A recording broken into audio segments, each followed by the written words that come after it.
ہم کہتے ہیں امت مسلمہ کے ساتھ ظلم ہو رہا ہے، ہم یہ چکی میں پس رہے ہیں، ہمارا فلسطین کدھر گیا، ہمارا کشمیر کدھر گیا، ہمارے ساتھ زیادتی ہو رہی ہے، صرف ہم ہی ظلم کے لیے بنے ہیں، ہم ہی بربریت، میں اب سوال سنیں، یہی ہم ہی بربریت کے لیے بنے ہیں، صرف ہمارے ساتھ یہ ہونا تھا، یہ ظلم ہمارے ساتھ ہی ہونا تھا۔ وہ تو کفر کو دیکھو وہ طاقت بن گئے،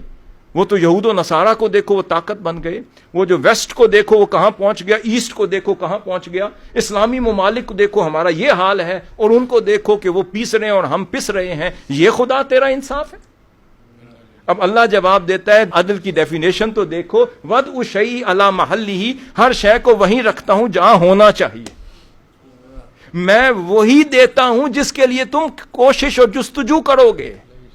اگر تم نے کچھ نہیں کیا تو عدل تو میرا یہ ہے، جو محنت کرتا ہے اس کو میں اس کا صلہ دیتا ہوں، اگر تم محنت کرتے تو ان سے پہلے صلہ تمہیں دے دیتا،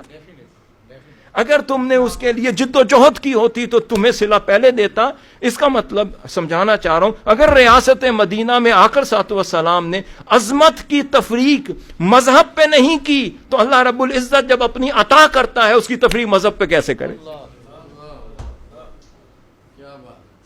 ہم جو چیختے ہیں ان کو مل گیا، ہم کہتے ہیں خدا نے تفریق محنت پہ کی ہے، جد و جہد پہ کی ہے،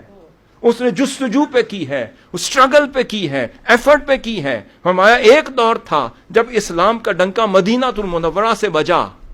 پھر حجاز کی وادی میں پھیلا، پھر عراق تک پہنچا، بغداد تک پہنچا، بصرہ تک پہنچا، پھر فار ایسٹ میں پہنچا، پھر بخارا سمرقند ان تک پہنچا، پھر وہاں سے کورڈووا اور اسپین میں پہنچا، پھر سسلی تک پہنچا، پھر وہاں سے یورپ میں آیا۔ وہ ڈارک ایجز میں تھے اور ہم گولڈن ٹائم منا رہے تھے، تو اس وقت میں ہی رب تھا،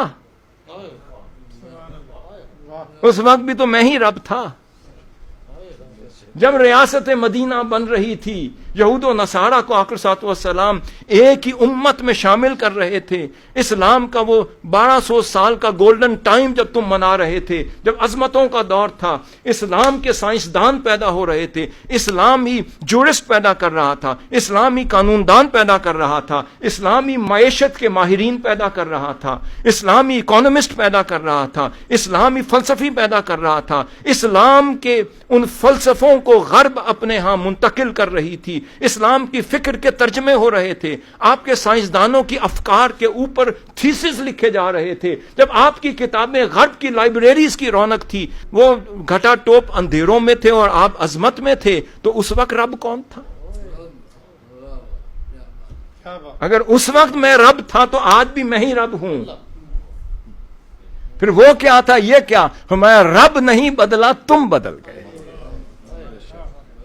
رب نہیں بدلا، تم بدل گئے، میں تو وہی ہوں، تم وہ نہیں رہے۔ کیا تم آج بھی جھک کے مجھے اس طرح مناتے ہو جیسے پہلے منایا کرتے تھے؟ کیا تم آج بھی اسی طرح گر گراتے ہو جیسے پہلے گر گرایا کرتے تھے؟